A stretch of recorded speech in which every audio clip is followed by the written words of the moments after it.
bonjour, ravi de vous retrouver. Bienvenue à cette nouvelle édition de notre programme quotidien Midi au Caire. Restez avec nous.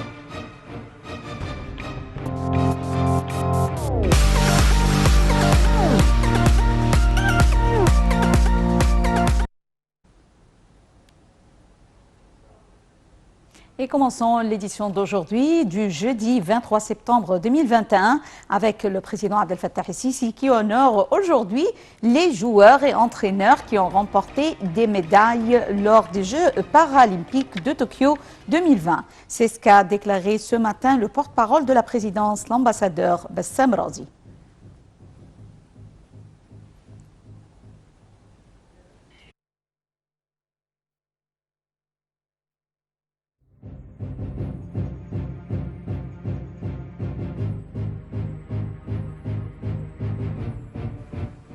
J'ai le plaisir d'avoir avec moi en ligne Monsieur Hazem Hassan, critique sportif, qui va nous jeter la lumière sur ce sujet.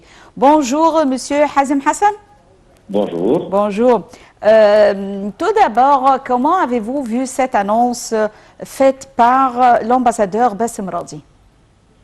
Bien sûr, l'importance de la personne qui a déclaré justement ce geste de la part du président Abdel Fattah el-Sisi, ça montre bien l'importance que le président et le gouvernement aussi aux personnes qui ont des difficultés, justement, des problèmes de ce genre. Il y a un effort très important de la part de l'État qui est complètement donné à ces champions, si on veut, et comment les pousser à travailler sur eux-mêmes et arriver justement à gagner des médailles dans des grandes rencontres internationales. Bien sûr, il n'y a pas plus grand que les Jeux paralympiques. Donc là, ça c'est une chose qui est très très importante et une attention qui est bien placée. Oui. Monsieur Hazem Hassan, on voit toujours le président Abdel Fattah el-Sisi qui tient à encourager les sportifs de tout âge. Même lui, il joue du sport devant nous. Alors, est-ce que c'est un message direct du président Abdel Fattah el-Sisi envers le peuple égyptien, essayant d'évoluer ou de donner plus d'importance au sport? Bien sûr, bien sûr. Le sport doit être le style de vie de notre peuple. Bien sûr, là, d'abord, ça assure la santé du peuple de l'Égypte. Deuxièmement, ça diminue justement les problèmes de maladie. La bonne santé, toujours, est une chose qui est très importante, qui confirme et qui assure justement la productivité de n'importe quel peuple. Les maladies, comme on le sait, ça diminue le nombre d'heures justement de travail et de productivité de n'importe quel citoyen dans n'importe quel pays au monde. Donc pour encourager, et justement il est conscient de l'importance du sport pour tous les Égyptiens de tous les âges, de toutes les conditions justement, parce qu'avant il n'y avait pas cette importance qui était donnée au vrai sens du terme. Donc aujourd'hui, il fait un travail exceptionnel pour que tout le monde arrive à faire du sport, pour tous les âges, ce qui va être reflété sur la santé du peuple égyptien en général. Donc ça se reflète sur tous les services médicaux fournis par l'État et les efforts et le travail dessus. Donc c'est très important pour ça.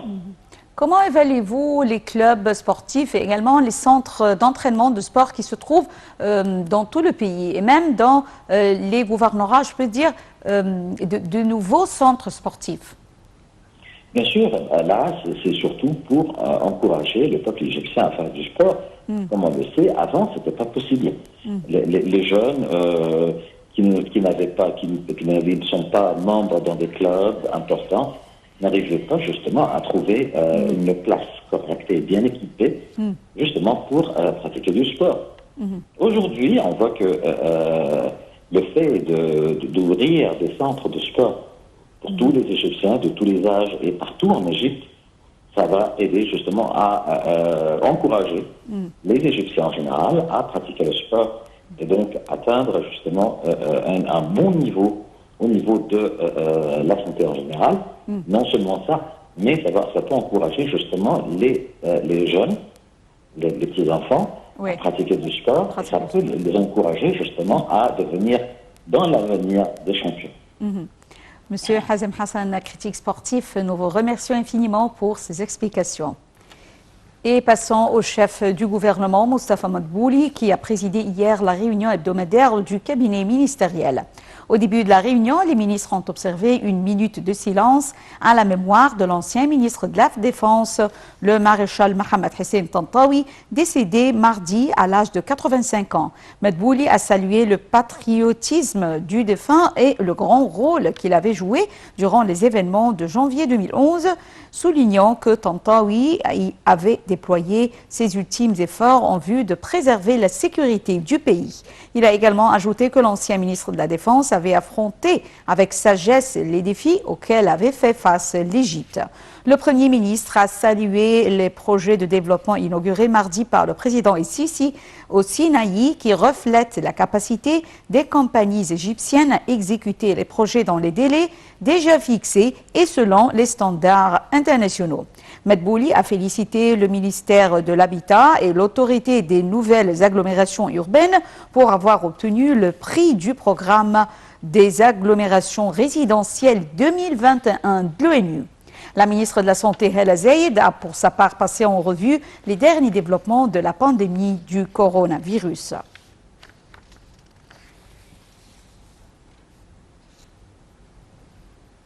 Le chef de la diplomatie, Sameh Shoukry, et son homologue américain, Anthony Blinken, se sont mis d'accord hier sur l'importance d'œuvrer en vue de bien préparer le prochain round de dialogue stratégique entre les deux pays. Shoukry et Blinken s'étaient entretenus en marge de leur participation aux travaux de la 76e session de l'Assemblée générale de l'ONU à New York. Les deux chefs de diplomatie ont examiné lors de cette réunion les aspects politiques, économiques et sécuritaires des relations bilatérales stratégiques.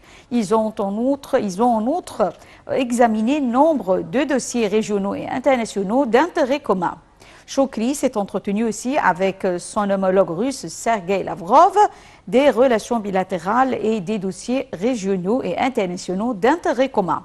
Pendant son séjour à New York, le ministre des Affaires étrangères s'est entretenu également avec ses homologues français Jean-Yves Le Drian, irlandais Simon Coveney et vietnamien Bui Thanh Son. En marge de sa participation, 16e session de l'Assemblée générale des Nations unies à New York,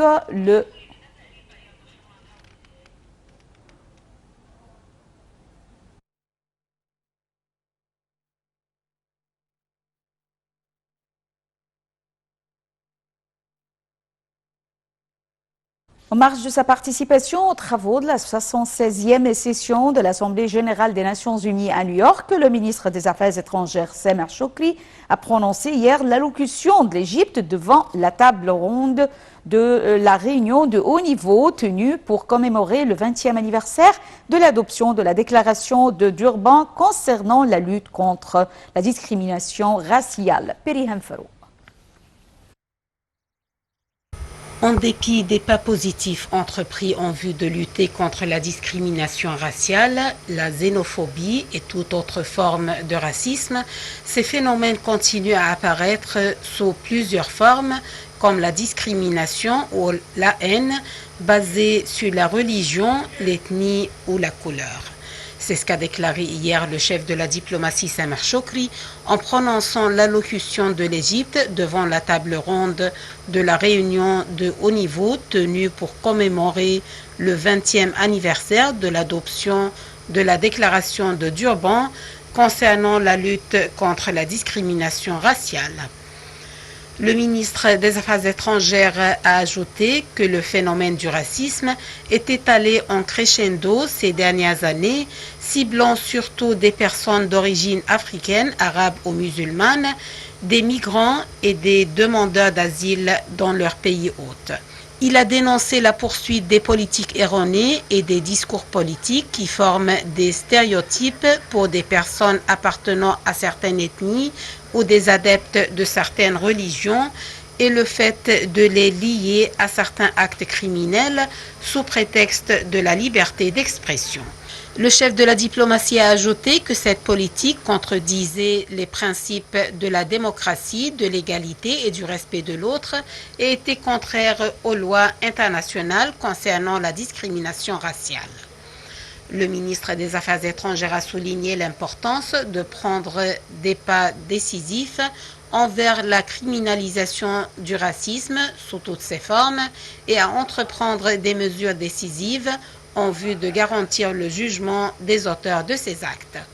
Il a appelé aussi à intensifier la sensibilisation des sociétés contre les dangers de ce phénomène et de renforcer le rôle des institutions nationales chargées de lutter contre le racisme.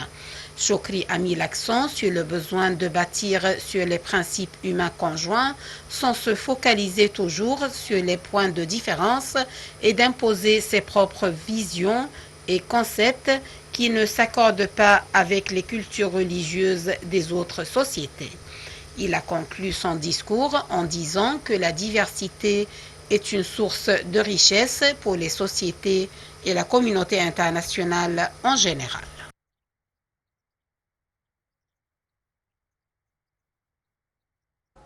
La ministre de la Santé, Dr Hella Zeid, a tenu aujourd'hui une conférence de presse conjointe avec l'ambassadeur allemand au Caire, Frank Hartmann. Zeid a remercié l'Allemagne pour avoir offert à l'Égypte 2,3 millions de doses du vaccin AstraZeneca. La ministre a ajouté que les relations avec l'Allemagne sont un exemple de la coopération dans le domaine de la santé. Elle a annoncé que l'Égypte va conclure un accord avec la compagnie allemande Siemens pour l'achat d'équipements médicaux durant une période de 5 ans et ce, dans le cadre de l'initiative présidentielle Vie décente.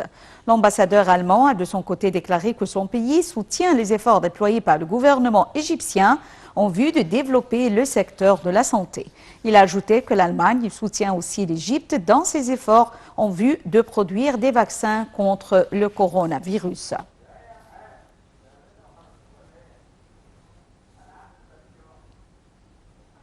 Le ministère de la Santé a annoncé hier que 507 personnes rétablies du coronavirus avaient quitté les hôpitaux de confinement après avoir reçu les soins médicaux nécessaires, augmentant ainsi le nombre des cas guéris à 251 902.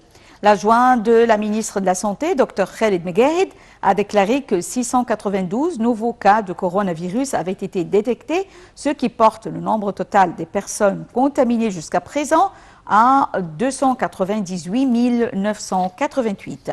Le ministère de la Santé a annoncé également avoir répertorié 27 nouveaux décès, ce qui augmente le nombre total des victimes de la COVID-19 à 17 043.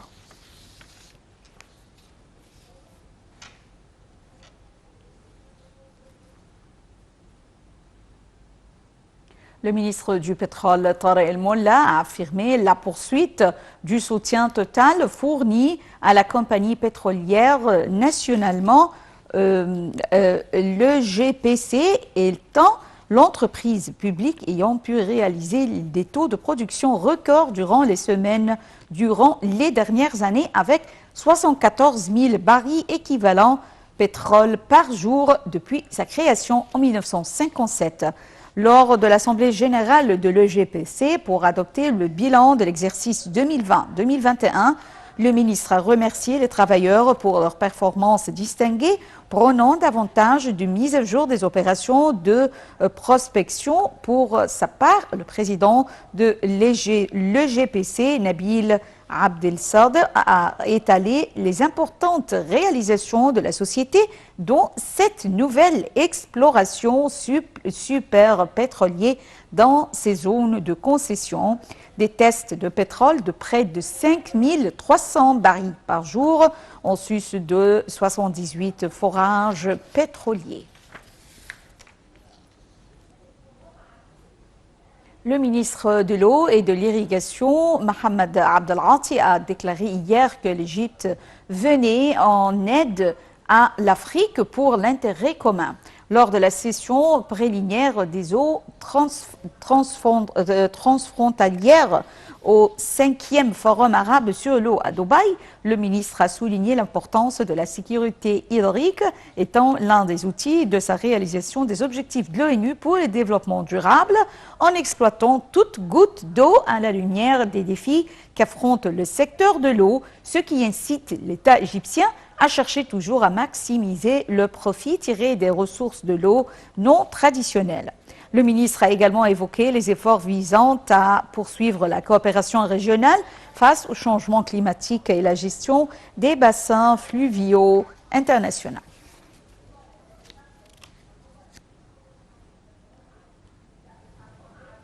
Le village de Qorna à Luxor, construit par le célèbre architecte égyptien Hassan Fathi, est en cours d'être restauré. La restauration de ce village vise à préserver ces installations qui y ont un caractère architectural distingué. Le point avec Mohamed El-Homousson.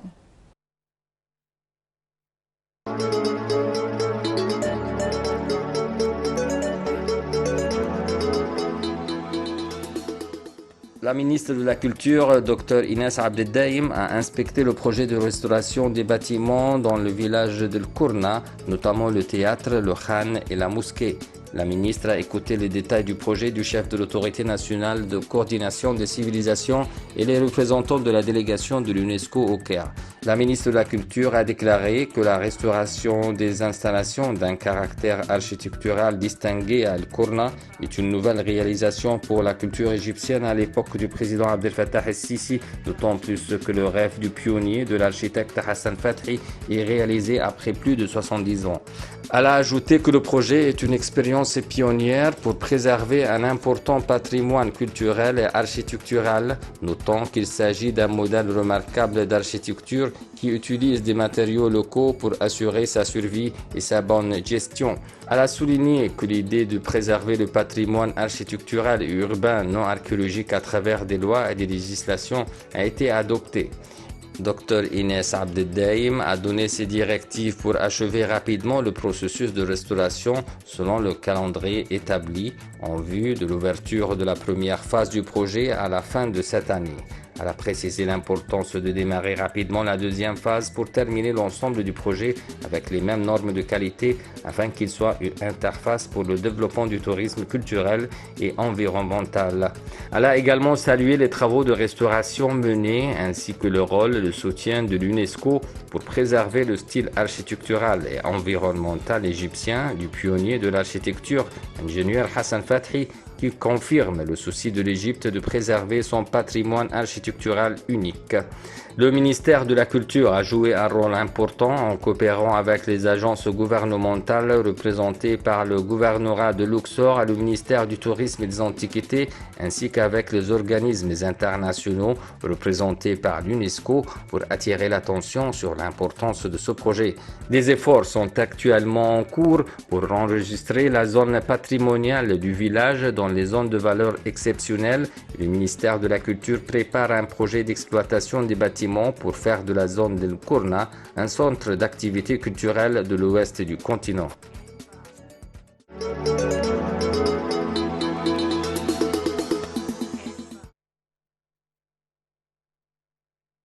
Mesdames et messieurs, fin de cette édition de notre programme quotidien Midi au Caire et merci pour votre fidélité à Nile TV. Rendez-vous demain à la même heure mais avec une autre équipe. Merci et bonne journée. Au revoir.